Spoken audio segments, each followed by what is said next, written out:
can, 'cause it feels like every day I'm drowning.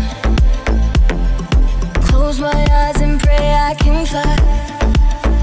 Got me falling from the highest mountain, and I can't swim. Hey guys, hope all is well. My name is Jamie Fenn, and in today's video, I'm gonna teach you a super easy workflow to get perfect skin tones in every one of your videos.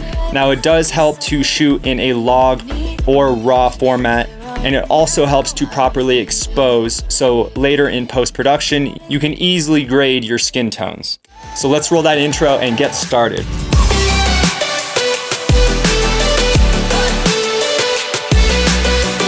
Okay, so the first thing we want to do is kind of apply some basic color correction to this image. So the first thing I'm going to do is just kind of bring down the saturation all the way to 0. And I want to balance the luminance channel. So I'm going to bring down the waveform to about right there. And I'm going to leave the highlights pretty much where they are because I like, you know, the overall look of this just the way it was for the highlights. I'm going to then maybe even add a little bit of contrast here. Just a tiny amount of contrast. We can always adjust this later. And then I'm going to bring the saturation back up to 50. If there's any color cast issues that you have, you may want to fix this on this node or even another node, you know, change it and do your basic grade before we start adjusting the skin tones properly. The next thing we want to do is qualify the skin tones. I'm going to come over here, come to the qualifier, do the selection range, and then I'm going to hold down my finger and kind of drag over her skin, and then I'm going to hold down Shift and push H, and that will show us what we've selected. And we can adjust this by also coming over here to the feather tool and kind of just dragging over specific parts of skin that we did not qualify yet, that the qualifier didn't catch. We want to do some basic adjustments with the denoise and the clean black, and also the clean white. Maybe even denoise it a little bit more. And as you can see that around the girls, there are some spots because they are on a beach and the sand is pretty similar to their skin tones. So you may have to kind of refine this by hand and really take some time to get a good qualified range.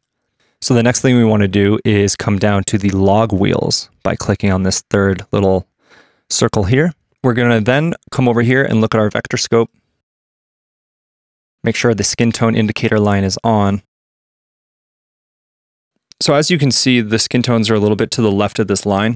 That means they're kind of yellow, orange, and I want to kind of put a little bit of red into it. So what I'm going to do is I'm going to create a power window, and then I'm going to put the power window over just her skin, a good range of her skin. And then I'm going to come over to the offset and push a little bit of red into the skin tones.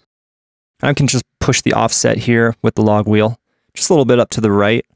The next thing I'm going to do is just turn off the power window, and this is where things really start to change up.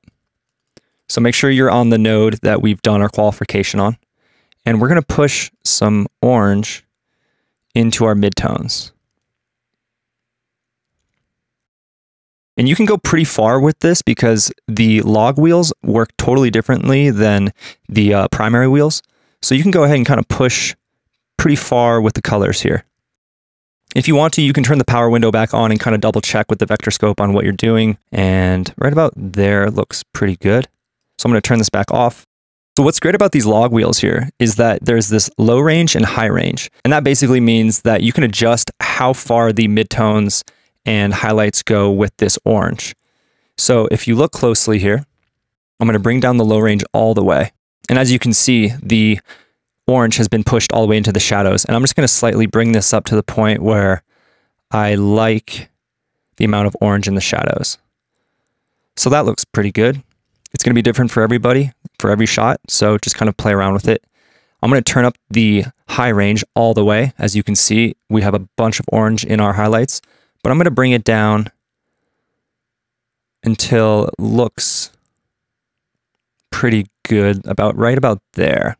The next thing I like to do is come into our shadows over here and push some red to really kind of give it more of a lifelike skin tone look. And so right about there looks good. And if you'd like to as well, you can also bring down the luminance here with this wheel underneath. If you go too far, you can obviously see that the red here is way too saturated. It doesn't look real. So, just a tiny bit goes a long way. So now this is where we're going to add our own grade. Turn off the magic wand. And I'm just going to do a basic teal and orange.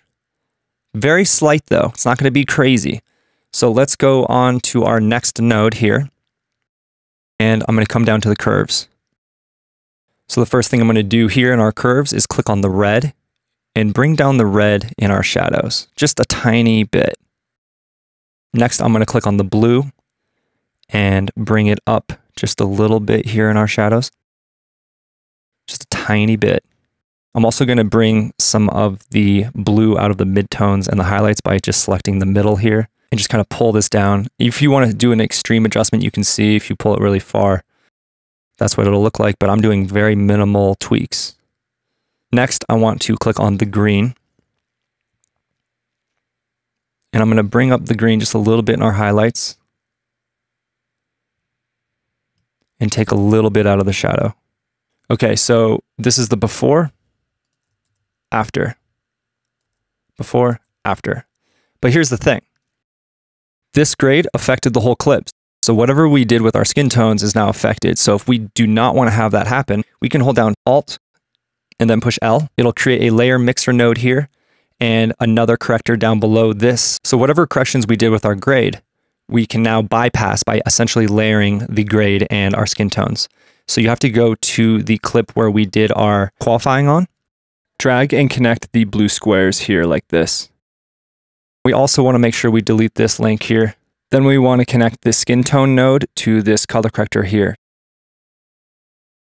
So now you can see how it has bypassed our grade, and now the grade is only affecting the background. If I turn off the grade, you'll see it's got a little bit more of a blue, purplish hue in the background. And I turn it back on, but the skin tones are not affected, which is fantastic. So what's great is that you can always come back and, for example, say if you want to, push some blue into the skin tones here. I'm not going to go too crazy with it, but just a tiny bit, like right here.